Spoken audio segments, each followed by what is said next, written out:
ልጅ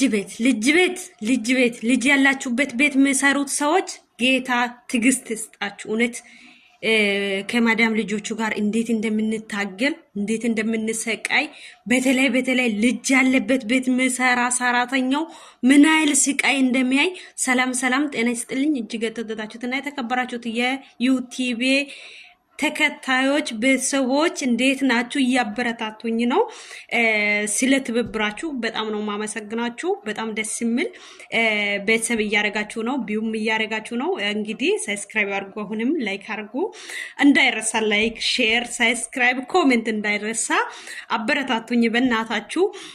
ከዚህ ህይወት እስኪ እንግዲህ እንደዚሁ ከእናንተ ጋር ፈታ እያልኩት ሊወጣበት እና እንግዲህ ልጅ ቤት የሚሰሩ ሰዎች በጣም አስቸጋሪ ነው። ፈጣሪ ትግስታችሁ ያብዛ፣ ትግስት ይስጣችሁ። እንግዲህ በትግስት መስራትና ማለፍ መቻል